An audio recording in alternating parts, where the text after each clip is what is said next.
बहुत पहले बहुत बार सोचा था, बहुत पहले बहुत बार सोचा था, जीवन आखिर चीज क्या है। जीवन आखिर चीज क्या है। जब दुनिया से जाना ही है तो दुनिया में आने का औचित्य क्या, जीवन का औचित्य क्या। जिसका बड़ा नाम हो उसे भी दुनिया से जाना ही है, जिसका नाम छोटा हो उसे भी दुनिया से जाना ही है। फिर इच्छाएं क्यों, फिर संघर्ष क्यों, फिर जुनून क्यों। जब यह दुनिया कुछ ही दिनों का बसेरा है, जब यह दुनिया कुछ ही दिनों का बसेरा है, तो बेकार रिश्तों में उलझना क्यों, मोह क्यों, आंसू क्यों, मुस्कुराहटें क्यों नहीं, सुकून क्यों नहीं। मन में प्रश्न थे अनेक, उत्तर एक भी नहीं। फिर जीवन की आपाधापी में सारे प्रश्न कहीं खो गए। आज जीवन से कुछ फुर्सत के लम्हे मिले तो मन में कुछ नए विचार जन्मने लगे, अपने प्रश्नों के उत्तर मिलने लगे। अगर मरण न होता धरती पर तो क्या जन्म संभव हो पाता। अगर मरण न होता धरती पर क्या जन्म संभव हो पाता। फिर क्या केवल जीव जन्मता मरता ही ना, फिर क्या केवल जीव जन्मता मरता ही ना। तो क्या धरती माँ बोझ तले दब न जाती, क्या उस पर कहीं तिल भर पैर रखने की जगह होती। फिर अगर जन्म है तो ही तो रिश्ते हैं, फिर अगर जन्म है तो ही तो रिश्ते हैं। माता पिता के, सहचर के, सहोदर के रिश्ते हैं तो ही तो हृदय में प्रेम उपजता है। क्या सड़क वालों से प्रेम हो जाता है, क्या सड़क वालों से प्रेम हो जाता है। इस धरती पर कुछ गिने चुने ही तो लोग हैं जिनसे प्रेम हो पाता है। क्या वो लोग जीवन में सबसे महत्वपूर्ण नहीं।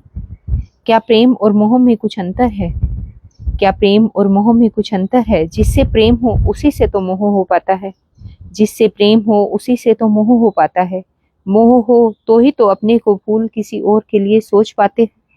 मोह हो तो किसी को अपने को भूल किसी और के लिए सोच पाते हो। अगर केवल मैं ही हो धरती पर तो मानव अकेलेपन के नीचे दबकर मर जाएगा। कोई माता पिता किसी बच्चे को न पालेंगे, कोई एक दूजे का हाथ थाम प्यार मोहब्बत की बात न करेगा, लबों पर मुस्कुराहटें न होंगी। यूं भी कह सकते हैं जीवन स्वयं समाप्त हो जाएगा। उत्तर एक नहीं अनेक है, उत्तर एक नहीं अनेक है। ईश ने जीवन मरण बनाया सृष्टि को नित नूतन कर देने को। कलियां खिले तो हर बगिया खिल उठे, कलियां खिले तो हर बगिया खिल उठे। शिशुओं की किलकारियां गूंजे तो हर आंगन मुस्कुरा उठे। कलियों को रचकर प्रकृति को रंगों से सरोबार कर दिया। शिशुओं की किलकारियां गुंजाकर हृदयों को प्रफुल्लित कर दिया। शायद ईश ने चाहा होगा जीवन की मियाद बस तब तक हो जब तक वह ऊर्जा से भरा रहे, जब तक उसके हृदय में उम्मीदों के दीप आबाद जलते रहे। जीवन ज्योत जलती रहे। सच कहूं तो बस उतने ही लम्हे बख्शे जब तक वह मुस्कुराते हुए सांस ले सके। यह दुनिया जन्नत से बढ़कर है, उत्कृष्ट नमूना है प्रेम का, सौंदर्य का। अगर मन प्रसन्न हो तो वह मयूर सा नाच उठता है। मन कभी कभी पूछता है ना, आखिर आदमी इतना रोता क्यों है, और रोता ही जाता है। अगर मजे में जी रहा हो तो सोच कर रोता है, पता नहीं कल मजे से जी सकूंगा या नहीं, पता नहीं कल जीवन की परीक्षाओं में अव्वल आ सकूंगा या नहीं। रोने की हजार वजह ढूंढ लाता है, मुस्कुराने की एक भी नहीं। जाने यह सोचकर मुस्कुराता क्यों नहीं। आज जीवन गरल है तो कल अमृत भी होगा, आज फेल हूं तो कल पास भी हो जाऊंगा।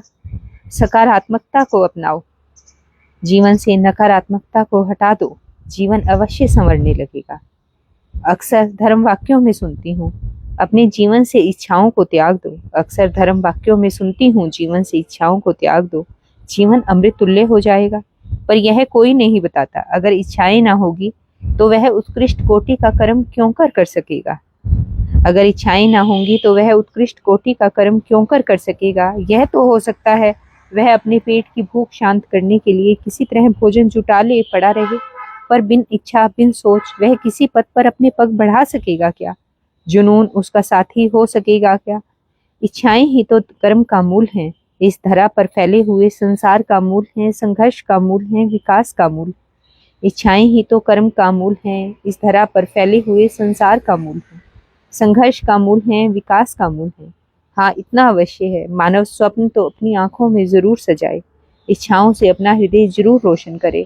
पर अगर कहीं सफलता प्राप्त न हो सके तो खुद से कहे इस बार नहीं हुआ तो अगली बार होगा। अपने पद से अपने कदम कदापि पीछे न हटाऊंगा। यकीनन जब तक आस हो, विश्वास हो, उत्साह हो, वह आंसू बहा ही नहीं सकता।